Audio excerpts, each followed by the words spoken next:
Nakakakuha ng peking driver's license, nakakakuha ng birth certificate na peke, tapos gagamitin lang pang requirements sa nagbabay siya ng time. Kaya siguro paulit-ulit yung sinasabi niya. Talagang kung makikita mo, merong isang instance na talagang nakahawak na si Senator Risa Hontiveros sa ulo niya. What's up mga kayon? Welcome back pa rin syempre dito lang sa Joe Malone TV. Tunay na balita, walang kinakampihan, sumasalamin sa katotohanan lamang.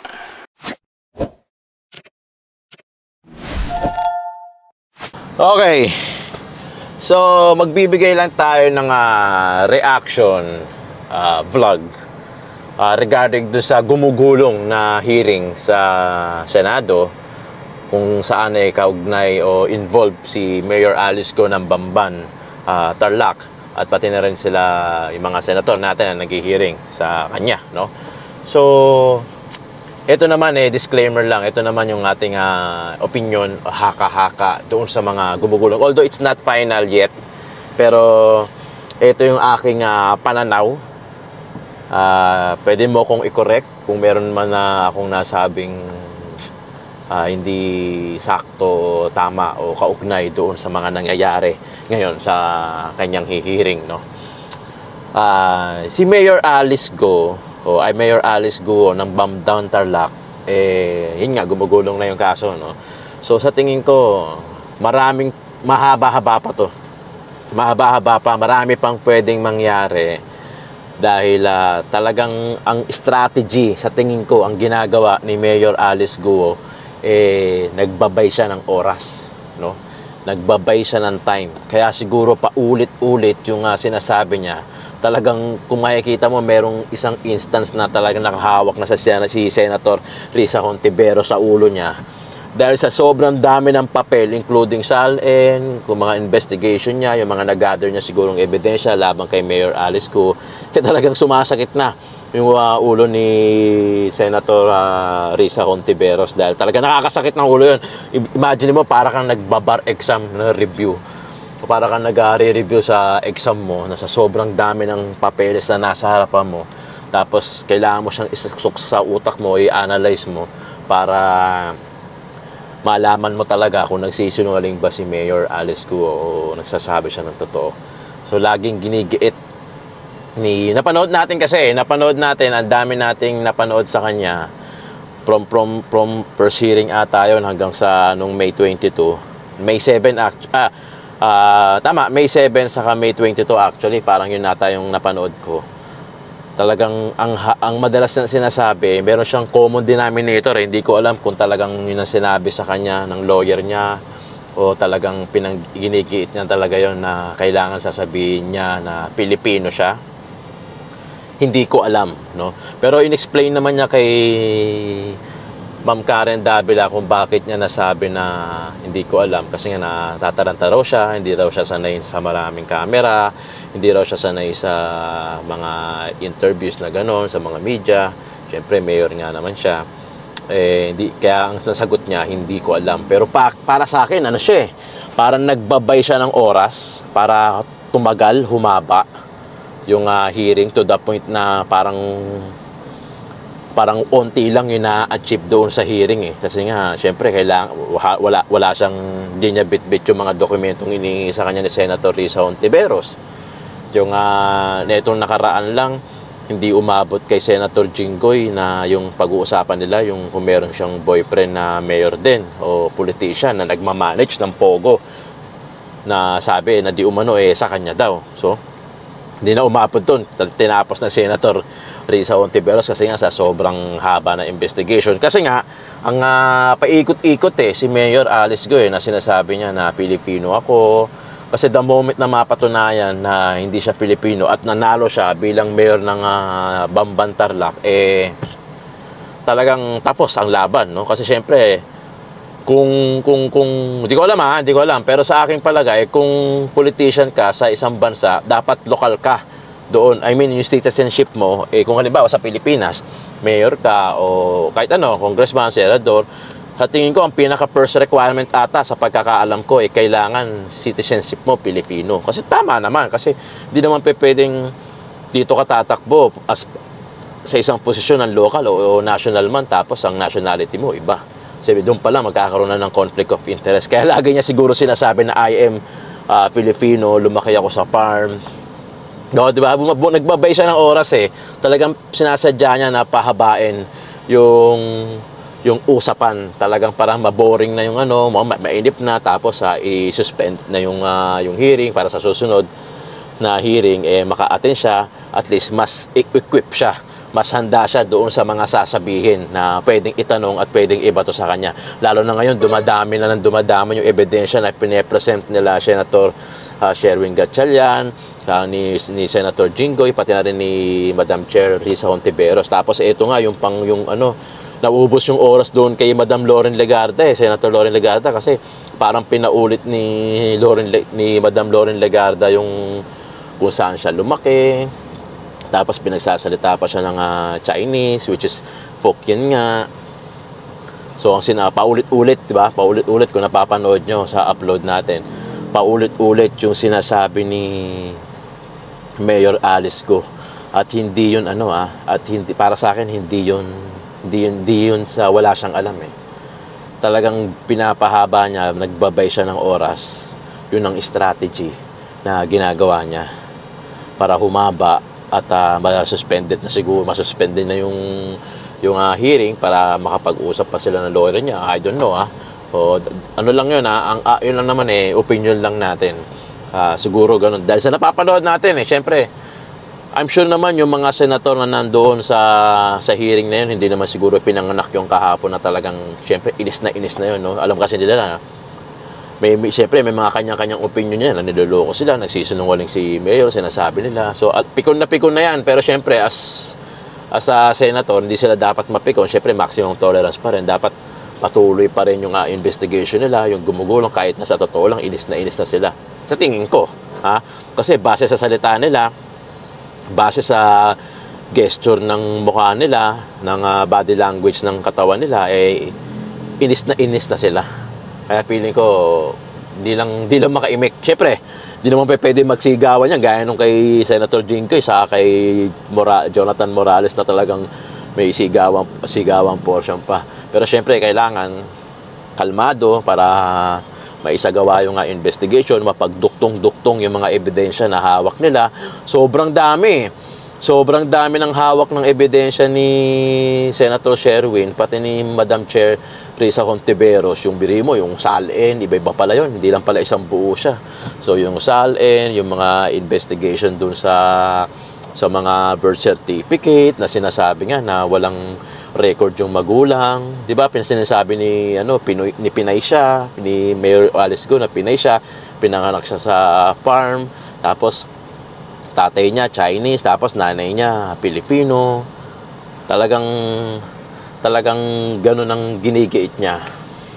Kung ako ang tatanong, parang ang hirap maging senator, no? Pinapanood ko pa lang yun, para talagang, minsan may nababasa nga akong comment dyan sa inyo na nanonood lang ako, sumasakit na yung ulo ko. Ang galing no? Ako din, no? Kasi bago ko siya i-upload, pinapanood ko muna. Talagang ganun din. Kung 4 na oras yung hearing, 4 na oras ko rin siyang pinapanood. Kasi nga, hindi ako pwede magkamali ng upload.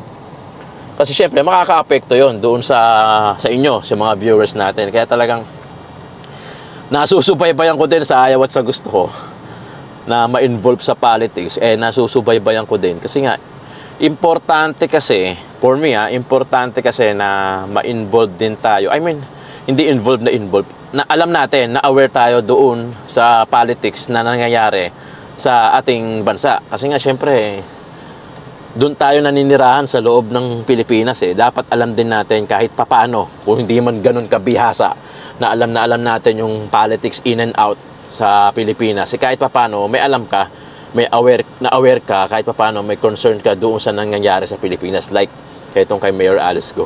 Nasaksiyan ko pati yung kay Jonathan Morales yung sa drugs, sa PDEA leaks.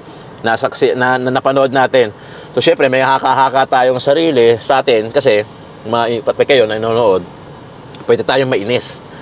Pwede tayong magsalita na, napakasinungaling nito, paulit-ulit na lang yung sinasabi mo. Pwede tayong ganon. Pero kasi, yung mga senator, feeling ko, syempre, kailangan kalmado pa rin sila. Syempre, public servant sila no? Dapat kalmado, dapat due process pa din, di ba? Due process pa din kahit na sa atin, pwede na kagad tayong maghusga eh. Kayo, yung mga viewers natin, pwede na napakasinungaling na ito, halatang ang sisinungaling na ito, ginagago na lang yung mga senators, ginagago na lang. Sa atin yon as viewers, o ako din, as content creator, o as politics na vlogger, pwede tayong maghusga ng gano'n na napakasinungaling na ito ni Mayor Alice Go na walang due process. Pero kasi syempre, yung mga mambabatas natin, hindi pwede. Hindi pwede sasabihin na nakakalata na ako dito kay Mayor Alice Go, ginagago na lang tayo, niloloko lang tayo. Hindi sila pwedeng gano'n. Dapat sila kasi meron due process. Kaya minsan, may nababasa akong nagko-comment na parang mga walang alam to senator, alam na nilang ginagago sila, niloloko sila, nagsisinungaling si Mayor Alice Go, hinahayaan lang nila. Alam nila yon, believe me, alam nila yon, pero hindi na sila makapag-voice out o makapaghusga ng ganon kasi nga kailangan due process. So kailangan due process yung paiiralin nila na ayon sa batas na walang, hindi pwede kasi yung haka-haka o yung hearsay, hindi kasi pwedeng pakiramdam ko, niloloko mo na ako, nagsisinungaling ka, hindi pwedeng ganon. Sa atin siguro pwede as viewers, no? Pero mas maganda hintayin natin yung due process. Mahaba-haba pa to, gugulong pa to ng mahaba-haba pa kasi nga sobrang haba ng investigation dito kay Mayor Alice Go kasi nga wala sila nakukuha masyadong konkretong sagot na dapat pinoprovide ni Mayor Alice Go kasi nga nakasumpa siya, no? Nanumpa siya na magsasabi siya, 'di ba? Usually ganoon sa hearing, pasusumpayin ka muna na you tell the truth and nothing but the truth, so help me God, parang ganon.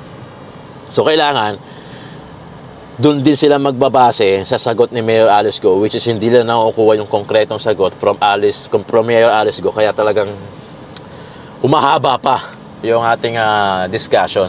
Tingin ko naman dito kay Mayor Alice Go, hindi rin kasi ako pwedeng no? Kasi content creator ako hindi na ako pwedeng masyadong manghusga ng walang due process, no? Pero kung ano yung iniisip nyo, malamang ganun din yung iniisip ko. Pero pagbigyan muna natin si Mayor Alice Go na magbigay niya yung statement niya at hayaan natin yung mga mambabatas na mag-solve nung kasong ito. Pero sa totoo lang, human trafficking, sexual abuse, yung mga kalakal ng mga tao, Pinay, mga Pilipino, mga kapwa natin Pilipino na raid doon sa Pogo, sa Tarlac, talaga nakakabahala at nakakaalarma. Gaya nga nasabi ni Senator pati Risa Hontiveros, pati ako sumasakit ng ulo Pero alam mo kung ano nakakatawa doon? Kung ano nakakatawa doon na nakakainis. Magkinig kayo, mga viewers natin. Ang nakakatawa doon at ang nakakainis na part doon magbabackfire pa rin sa atin gobyerno at sa ating Pilipino yung nangyayari doon sa kaso ni Mayor Alice Go. Why? Tama actually yung sinabi ni Mayor ni Senator Loren Legarde. Bakit kasi nakakakuha ng mga peking dokumento like birth certificate doon sa mga ahensya ng gobyerno natin, which is na pinang-requirement nila para makakuha ng passport at o ID, para magkaroon ng isang ID yung mga alien, di ba? Kunyari, yung mga di naman natin kunyari yung mga alien taga ibang lugar, taga ibang bansa, pumunta rito, diniskartehan yung birth certificate pang requirements nila sa ID para maging citizens, maging local sila rito, o passport para magkaroon sila ng Philippine passport, magkaroon sila ng Philippine ID, di ba? So doon pa rin sa atin magbabackfire tayo pa rin yung masisisi at nakakahiya, di ba? Kasi sa mga local na ahensya ng gobyerno natin, bakit nakakakuha ng peking passport yung mga alien, mga taga-ibang bansa o mga peking ID para yun ang gagamitin nila dito? Yun yung nakakahiya at nakakainis na part. So magbabackfire pa rin sa atin. Kasi in the first place, which totoo naman, di ba? Alam nyo naman yan, nakakakuha ng peking driver's license, nakakakuha ng birth certificate na peke, tapos gagamitin lang pang requirements sa ibang ID o passport o ano man. So, yun ang nagagamit talaga. Kasi 'di ba, pag kumuha ka ng passport, meron kang kailangan birth certificate na sa Pilipinas, nadidiskartehan yun dito. Di nakakalusot. So, kanina magbabackfire? Sa atin pa rin mga Pilipino. Yan ang sinasabi ko. 'Di ba? Mga kayon, hanggang sa susunod na reaction natin, pasensya na, medyo maikli pa kasi nag-iingat lang din ako. Baka mamaya may masabi ako na makaka-apekto sa channel natin. At hayaan nyo na pag-aaralan pa natin yan kay Mayor Alice Guo at sa mga ibang current issues dito sa Pilipinas. So, pag di ka pa nakapag-subscribe, subscribe, click mo na rin yung notification bell. Lagi na tayong mag-upload ng mga reaction. Pagpasensyahan nyo muna kung dito muna sa kotse dahil hindi pa natatayo yung opisina natin para makapag-live o maganda yung background, hindi gaya nito. Maraming salamat mga kayon. Subscribe lang kayo at abangan nyo yung mga upload natin tungkol sa balitang kalye at balitang gobyerno natin dito sa Pilipinas.